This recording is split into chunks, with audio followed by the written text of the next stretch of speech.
दौड़ के गई, पता चला फिर वहां देखी तो न सर है ना हाथ है न कुछ नहीं है। खाने के लिए खड़े सर, ले जाने के लिए मैं ले जाने नहीं दे सर, मेरे बच्चे लोग के साथ क्या होगा सर, मैं कैसे दो बच्चे पालूंगी।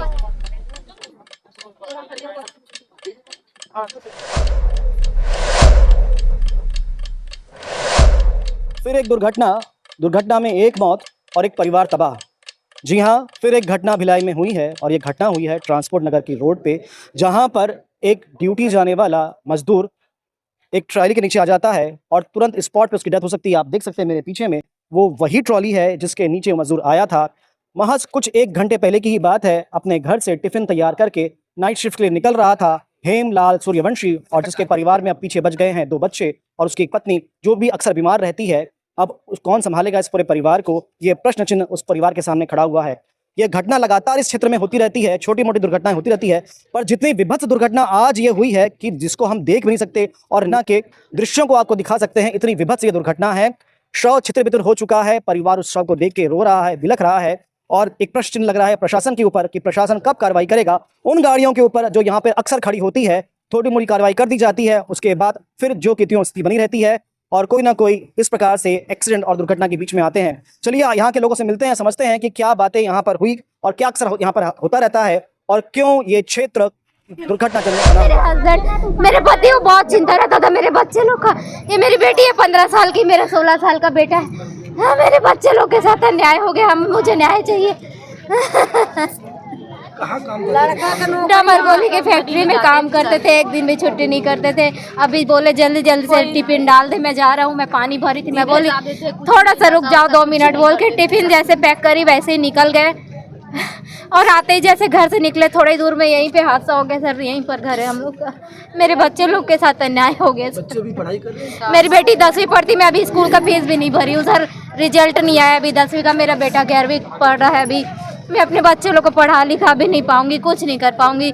मेरे को मेरे बच्चे लोग के साथ अन्याय हो गया, न्याय चाहिए मेरे को। मेरे लड़के के साथ मेरा बेटा को जॉब नौकरी कुछ मिल जाए सर। मैं कैसे बच्चे पालूंगी, मैं मायके में रहती हूँ सर। मैं शुगर पेशेंट हूँ, खुद कुछ काम नहीं कर सकती हूँ सर। हर टाइम मैं खुद ही बीमार रहती हूँ।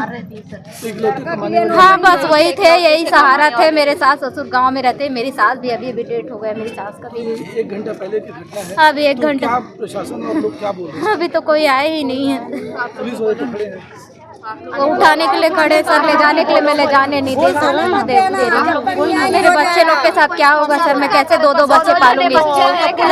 10वीं 11वीं में पढ़ते हैं, मैं कुछ नहीं कर सकती सर, मैं बीमार रहती हूँ। हम लोग पूरा सर सरकार से मेरे बच्चे लोग को जॉब मिले, नौकरी मिले। माँ से बात करवा, तू बात किसी को भी माँ से बात कर, मदद कर। शादी भी लड़की है, शादी करने के लिए लड़का है, लड़का का नौकरी मिलना चाहिए, लड़की की जिंदगी के लिए पैसा, लड़की के लिए शादी के लिए हम चाहते हैं कि दोनों बच्चे मेरे बेटा के साथ सरकार। मेरे बेटे का कोई नहीं है सर, शुगर पेशेंट, मेरे बच्चे का इनका कम से कम उठाए सरकार। यही है कि रोड के किनारे किनारे गाड़ी खड़ा होता है, गाड़ी कभी हटता नहीं है। आएगा पुलिस वाले आते हैं, आएगा हटाएगा, चल बोलेंगे फिर आके लगा देते हैं। जब तक उनको सख्त कार्रवाई, फाइन जो भी होता है कानून के तौर पे सख्त अगर कड़क टाइट प्रशासन नहीं होगा, कार्रवाई नहीं होगा, तब तक गाड़ी हटेगा नहीं। वैसी घटना होते रहेगा। आज जो घटना हुआ बहुत ही दर्दनाक घटना है। ऐसा घटना मैंने इस रोड पे बहुत देखा नहीं। जल्दी काम पे छोटे बच्चे काम पे नाइट ड्यूटी जा रहा है, उनका कौन जीवन पालन करेगा, उनके छोटे बच्चे का। हमको कानून प्रशासन से यही मांग है कि उनके बच्चे लोग को मुआवजा जो भी है, उनका जो भी। हमारा नाम विजय कुमार है और अच्छा मरने वाले का MC नाम है। परिवार लेकिन यहीं रहते हो? जी, यही काम करता हूँ सर, टाटा मोटर्स में। टाटा मोटर्स में काम करते हो। ये दुर्घटना जब हुई आपको जानकारी है? सर ये मैं तो खैर गाड़ी लेके गया था उधर, बाकी इधर देखा था तो लाश पड़ा हुआ था। के आसपास गाड़ियां खड़ी रहती है, क्या सही बात है? जी सही बात है सर। मेरे को भी डेली आना जाना होता है यहाँ। हाँ। सामने टाटा मोटर्स है, मेरे को भी दिक्कत होता है, पैदल आता हूँ फिर भी दिक्कत होता है। तो जब गाड़ियां यहाँ खड़ी रहती है तो प्रशासनिक लोग आके इन गाड़ियों को नहीं हटाते क्या? अब सर उसका तो आइडिया नहीं है मेरे को, लेकिन बाकी मेरे को थोड़ा सा लगता है कि हाँ नहीं हटाता है सर। क्या लगता है, आप लोग देखे यहाँ पे? हाँ, एक दिन हटाता, फिर एक दिन नहीं हटाता, फिर लेके चल जाता, फिर यहीं पर आ जाता है। ये डबरापारा ट्रांसपोर्ट नगर में ट्रेलर को पीछे करने के वक्त एक श्रमिक था हेमलाल चंद्रवंशी नाम का। उसकी वहाँ पर सड़क दुर्घटना में मौके पर ही मौत हो गई है, जिसके कारण परिजन और आसपास के लोग जो थे वहाँ पर मुआवजे की मांग को लेकर के उसको मृतक के शव को रख करके चक्का जाम करने की कोशिश किए थे। और उसके बाद फिर पुलिस प्रशासन के सहयोग से उनको समझाइश दे करके जो उनका निहित जो फ़ायदा हो सकता है परिवार के लिए, हमने उन लोगों को बताया है। उसके बाद फिर चक्का जाम समाप्त हुआ है। मृतक की बॉडी को ले जा करके पोस्टमार्टम के लिए हम लोग मसूरी में रखवा दिए हैं। सर मुआवजा का देखिए, मुआवजा के लिए शासन की तरफ से तात्कालिक रूप से जो दिया जाता है वो अमाउंट दिया गया है। उसके अलावा जो इनका कंपनसेशन होना है, जो एमए के हिसाब से होगा आफ्टर कोर्ट प्रोसीडिंग, उसके बाद फिर उसको डिसाइड किया जाएगा। क्या क्या धारा लगे, किसका है ट्रक, पता चल पाएगा? अभी तो इनिशिएट नहीं हुआ है हमारी जो प्रोसीडिंग्स है वो, उसके बाद ये हम बता पाएंगे। लोग बोल रहे हैं जो गाड़ियाँ खड़ी थी उसके लिए आप लोग अब क्या करेंगे?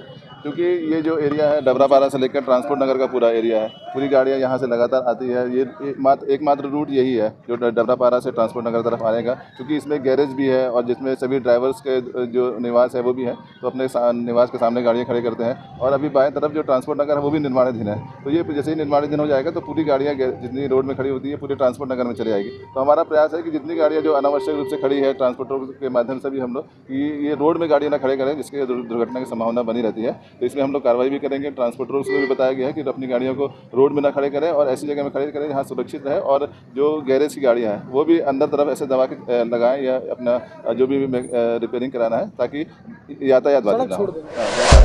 अभी फ़िलहाल हम उस घर में आ गए हैं जहां हेमलाल जी रहते थे, और ये परिवार जो कि अब शोक में डूबा हुआ है, क्योंकि अब इस परिवार को चलाने वाले हेमलाल जी थे और वो उनके पीछे में अब 2 बच्चे और उनकी पत्नी जो कि अक्सर बीमार रहती हैं, वो भी शुगर पेशेंट हमारे साथ में है। कुछ बातें इनसे करेंगे, समझेंगे। जी, कैसे जानकारी हुई आपको, कब की घटना है? जहाँ पे एक्सीडेंट हुआ वहाँ से फ़ोन आया एक लड़के का मेरे भाई के पास। भाई बताया, मैं देख के आता हूँ जीजा, क्या लगता है कुछ एक्सीडेंट हो गया। तो पीछे से मैं भी दौड़ के गई, पता चला। फिर वहाँ देखी तो ना सर है ना हाथ है ना कुछ नहीं है।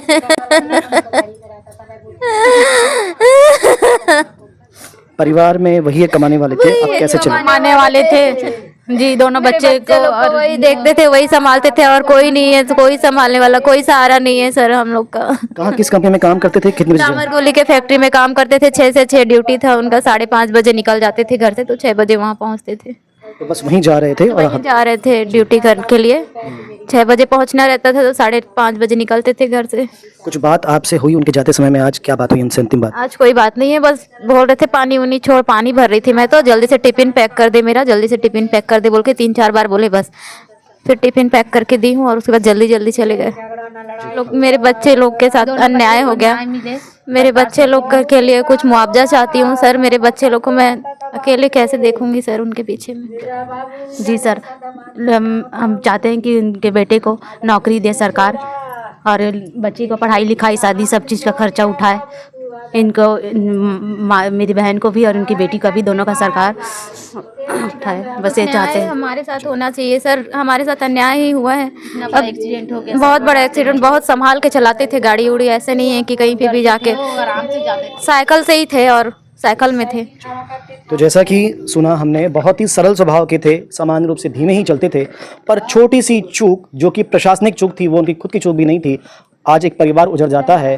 हमारी भी मांग है प्रशासन से कि कुछ ना कुछ अच्छी कार्रवाई इनके लिए की जाए, ताकि प्रशासन को संबल प्राप्त हो और ये 2 छोटे बच्चे जो अभी पढ़ाई कर रहे हैं, इनकी पढ़ाई भी पूरी हो पाए और ये अपने घर को आगे संभाल सके। बने रहें द CG खबर के साथ। धन्यवाद।